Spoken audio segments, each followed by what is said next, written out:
लिखा श्वेता रक्ता तथा पीता कृष्णा वर्णानुपूर्वतः। जब आप जमीन देख रहे हैं, परख रहे हैं, तो जमीन आपको 4 रंग की मिलेगी। एक सफेद रंग की होगी, एक लाल रंग की होगी, एक पीले रंग की होगी और एक श्याम वर्ण की होगी। इसको चख करके भी देखेंगे तो मधुरा ब्राह्मणी भूमि कसाया क्षत्रिया मता, अमला वैश्या भवेद भूमि तिक्ता कनिष्ठा प्रकीर्तिता। सफेद रंग की माटी है वो चखने में मीठी लगेगी, रक्त वर्ण की है वो कसीली लगेगी, वैश्य वर्ण की यानी पीले रंग की है वो अम्लीय लगेगी, और जो सांवले रंग की है वो बिल्कुल तीखी लगेगी।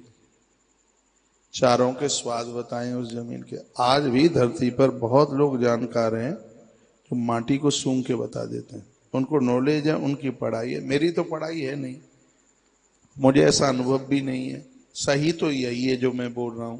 हाँ, मैं ग्रंथ कुरेदता रहता हूं, किताबें पढ़ता रहता हूं, और जिसको पुराणों में कहा है, वेद में कहा है, वो तो बड़ी प्रमाणित बात है। ऋग्वेद में वास्तु का वर्णन किया है, सबसे और ज्यादा वर्णन है। ऋग्वेद में तो है ही, लेकिन मत्स्य पुराण में इसका बहुत विस्तार पूर्वक वर्णन है, और मुझे आने वाले समय में आपको मत्स्य पुराण सुनाना ही है। मत्स्य पुराण में वास्तु का जो एक बड़ी महिमा उसकी बताई, ये वहीं का तो ये शीर्षक है कि भवन कहाँ और कैसे बनाए, तो उसमें बहुत पहलुओं का वर्णन किया है।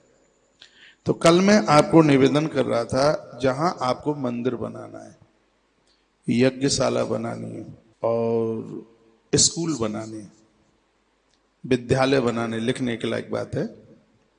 जहां आपको विद्यालय बनाना है, गौसदन बनाना है, देवालय बनाना है, मंदिर देवालय एक ही बात है, पुस्तकालय बनाना है, और कोई ऐसी वैज्ञानिकों की कोई चीज, कोई खोज, कहीं जिस जगह पर आपको कुछ शोध करना है, परीक्षण के हिसाब से ऐसी कोई मशीनरी ऐसी लगानी है, स्कूल बनाने हैं, कॉलेज बनाने हैं, तो उसके लिए उस भूमि का चयन कीजिए जिस भूमि का रंग श्वेत है।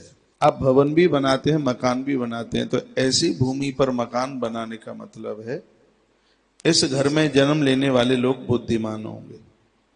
कोई वैज्ञानिक भी बन जाए कोई बड़ी बात नहीं है, कोई कवि बन जाए, कवि ऊपर से थोड़ी ही टपकते हैं, ऐसे ही तो वो ग्रह हैं, कोई घर हैं, उनमें वो रहने वाले कोई कवि बन जाता है, कोई वैज्ञानिक बन जाता है, कोई पत्रकार बन जाता है, कोई कथावाचक बन जाता है, वक्ता बन जाता है।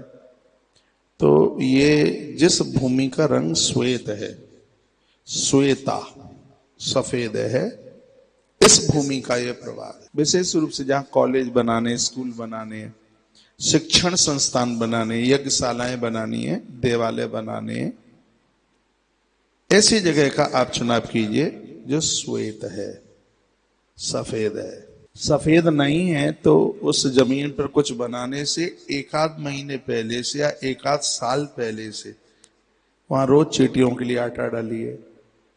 ये भी इसी ग्रंथ की बात है। आटा डालिए, चीनी डालिए उस जगह पर, बुरादा घिसे खूब, उसका खोपरा आता है ना गोला, उसका बुरादा घिसें और उसमें खांड मिलाएं, या उसमें बारीक करके उसमें गुड़ मिलाएं। 1 महीने तक, 1 साल तक, जैसे आपके पास टाइम है, उस प्लॉट के बिल्कुल बाहर बाहर चारों तरफ और उसके बीच के हिस्से पर ये आप डालिए, जमीन का दोष खत्म हो जाएगा। और उसका प्रभाव वह होगा जो सफेद वर्ण की जमीन का जो प्रभाव है, वो तो आप मकान चारों वर्णों के लोगों के लिए जिस जमीन में श्वेत पना है, सफेद पना है, चारों वर्णों के लोगों के लिए वो शुभ है। जिस जमीन का रंग श्वेत है, मिट्टी मुंह के ऊपर कर जिसका स्वाद घी जैसा है, मिट्टी के 4-5 स्वाद हैं, वर्णन है उसका। जिस मिट्टी का रंग सफेद होगा वो चखने में घी जैसी लगेगी, उसमें से गंध, उसमें से जो खुशबू है वो भी घृत वाली होगी। जिनको नया मकान बनाना है उनके लिए भी बोल रहा हूं, और जिनका बन गया है उनके लिए भी बोलूंगा, तोड़ा फाड़ी बिल्कुल ना करें, ये मकान आपको बहुत सुकून देगा।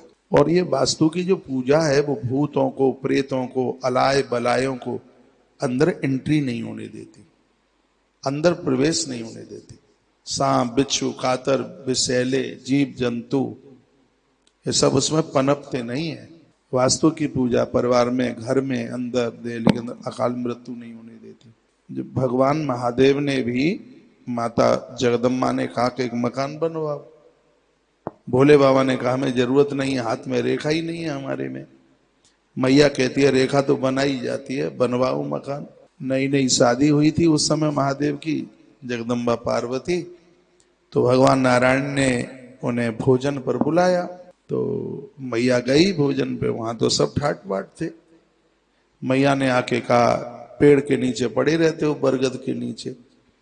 भगवान कहते हैं कि पत्नी के संग बरगद का वृक्ष भी किसी महल से कम नहीं है, ये भगवान कहते हैं।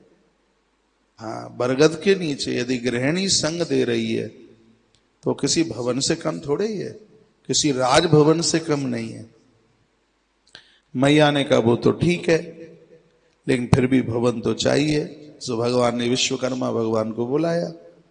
देवताओं का तो सब विश्वकर्मा जी बनाते हैं। विश्वकर्मा जी आए और बड़ा आलीशान बना के तैयार कर दिया। भगवान महादेव से कहा एक बार देख लेते, बन गया है। माता जी गई देखने के लिए। जब तक गृह प्रवेश नहीं हो जाता तब तक मकान में रात को सोते नहीं, और जिस दिन गृह प्रवेश होता है 5 रात्रि तक मकान को सूना नहीं छोड़ते। दोनों बात है, लिखने लायक है, समझने के लायक बात है।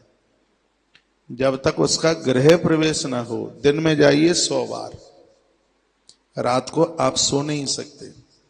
और जिस दिन गृह प्रवेश हुआ है 5 रात तक घर को आप खाली नहीं छोड़ सकते।